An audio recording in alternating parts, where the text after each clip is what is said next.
विष्णु पुराण में लिखा है जब कलयुग आएगा, कयामत का दौर आएगा, तो औरत खूबसूरती को बेचेगी, कपड़ा नहीं रखेगी, खूबसूरती को बेचेगी, गरीब शौहर को छोड़ देगी, दौलत से निकाह करेगी, 5-7 साल की लड़की माँ बन जाएगी, 8-10 साल का लड़का बाप बन जाएगा।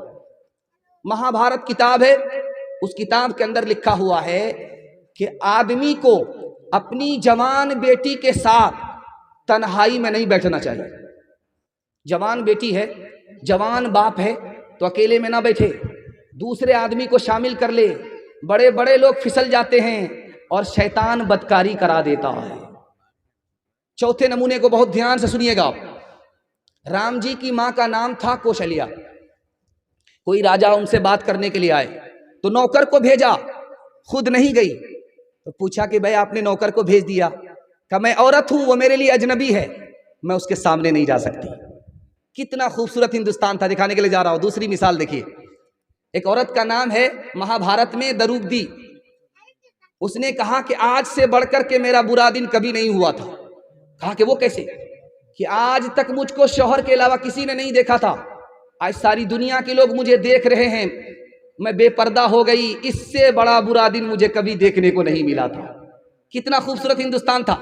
आखिरी नमूना आपकी खिदमत में लेकर के आ रहा हूं। सीता जी के साथ राम जी चले हैं वनवास को, तो लोगों ने कहना शुरू किया इस औरत को आज तक किसी ने नहीं देखा था, लेकिन सारे बाजार के लोग देख रहे हैं। तो राम जी को हाथ जोड़ना पड़ा कि मजबूरी है, गम का मौका है, इसलिए मेरी बीवी जो घर के अंदर रहा करती थी घर से बाहर है, मजबूरी है, मजबूरी माफ है, गम का मौका है। इस वक्त लोग बाहर निकल जाते हैं। अगर ऐसी मजबूरी नहीं होती, गम का मौका नहीं होता, ये औरत जो पर्दे में रहने वाली थी कभी पर्दे से बाहर नहीं होती।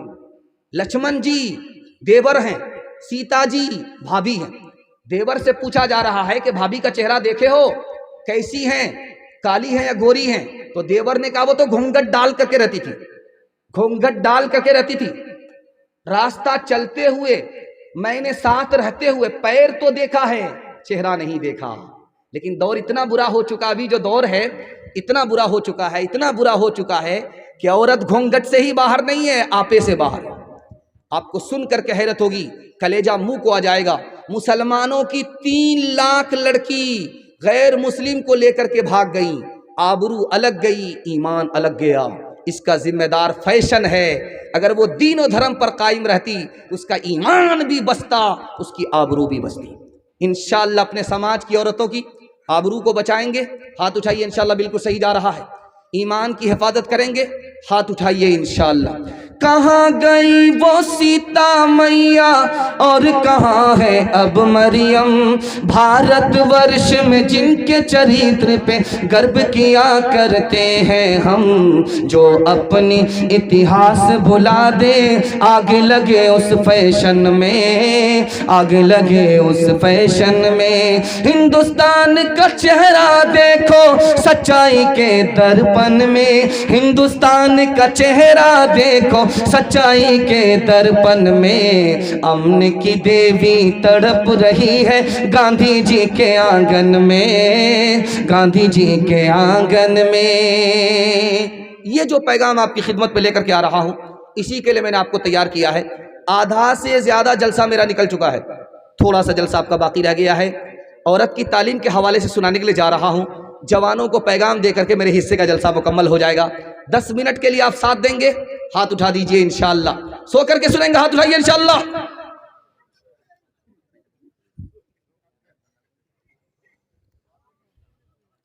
देखिए, मर्दों को पढ़ना लिखना जरूरी है, ये तो हमको समझ में आता है, लेकिन औरत को पढ़ना लिखना जरूरी क्यों है?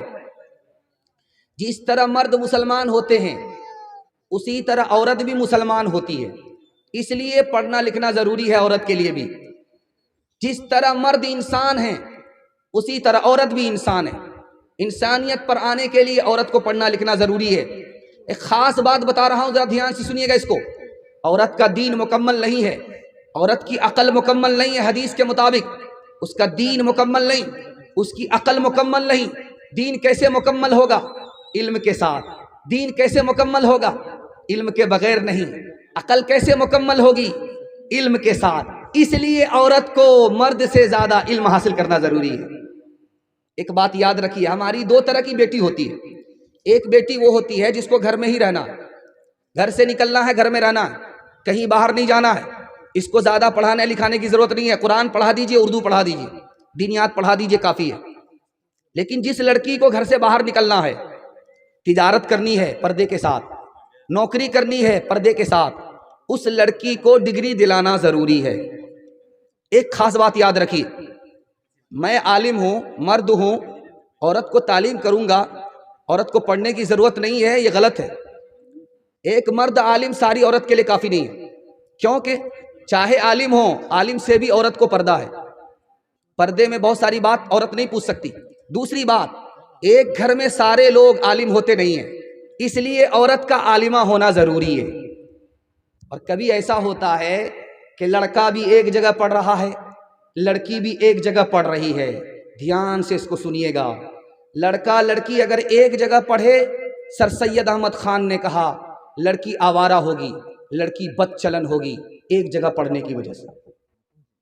اچھا، حدیث میں آتا ہے ایک آدمی باہر سے چندہ گئے 1,08,400 کچھ روپیہ ان دعا کی درخواست کی ہے۔ اللہ ان کی قبول فرمائے اور دینے والے کو قبول فرمائے۔ 1,08,400، اللہ ان کی جان میں مال میں برکت دے، ان کی آبرو کی حفاظت فرمائے۔ سب بدیش میں ہیں، دھیان کیجیے، اللہ ان کی جان مال کی عزت آبرو کی حفاظت فرمائے، اور جس مقصد میں انہوں نے دیا ہے اللہ اس مقصد میں 100% کامیاب فرمائے۔ دھیان سے سنیے گا، جو سنانے کے لیے جا رہا ہوں بہت دھیان سے اس کو سنیے گا۔ آپ کا لڑکا 12 سال کا ہے، اس کو ماں کے ساتھ آپ نہیں سلا سکتے، اس کا بستر الگ کر دیجیے۔ آپ کی لڑکی 9 سال کی ہے، اس کو باپ اپنے بستر میں ایک ساتھ نہیں سلا سکتا، اس کا بستر الگ۔ یہاں پر دیکھیے کہ ایک ہی ماں باپ ہیں، ایک ہی ماں باپ کی اولاد ہے، لڑکی کی عمر 9 سال ہو گئی، باپ کے ساتھ نہیں سو سکتی، لڑکا کی عمر 12 سال ہو گئی، لڑکا ماں کے ساتھ نہیں سو سکتا۔ بہت زبردست فتنہ ہوتا ہے۔ اسی طرح سے اگر 9 سال کی لڑکی 12 سال کا لڑکا ایک مکتب میں پڑھے، فتنہ ہوگا، لڑکی آوارہ ہوگی۔ ہاتھ جوڑ کر کے آپ لوگوں سے کہتا ہوں، 9 سال کی لڑکی کو مکتب میں مت بھیجیے، 12 سال کے لڑکے کو 9 سال کی لڑکی کو ایک ساتھ مکتب میں مت پڑھائیے، دونوں کے لیے الگ انتظام کیجیے، لڑکا کا مکتب الگ، لڑکی کا مدرسہ الگ۔ ایک مثال پر پیغام ختم کر رہا ہوں، ذرا دھیان سے سنیے گا اس کو۔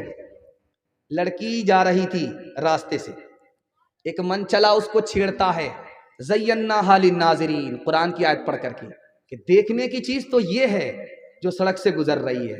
تو لڑکی کتنی پڑھی لکھی تھی، نوکرانی تھی، لیکن علم سے نوکر نہیں تھی، علم سے اور ہنر سے مالا مال تھی۔ اس نے جواب دیا قرآن سے ہی، حفظناھا للناظرین، تاک جھانک کرنے والے شیطان، شیطان سے اللہ کی پناہ۔ لڑکا تیسری آیت پڑھتا ہے، نرید ان نأکل منھا وتطمئن قلوبنا، ہم تم سے فائدہ اٹھانا چاہتے ہیں۔ تو لڑکی نے چوتھی آیت پڑھی، لن تنالوا البر حتی تنفقوا مما تحبون، بغیر نکاح کے، بغیر مہر کے ہم سے فائدہ نہیں اٹھا سکتے۔ تو لڑکے نے اگلی آیت پڑھی، والذین لا یجدون نکاحا، میرے پاس تو نکاح کا سامان ہی نہیں ہے۔ تو لڑکی نے اگلی آیت پڑھی، اولئک عنھا مبعدون، پھر کھڑے کھڑے کیا دیکھتے ہو، چلو دور ہٹو۔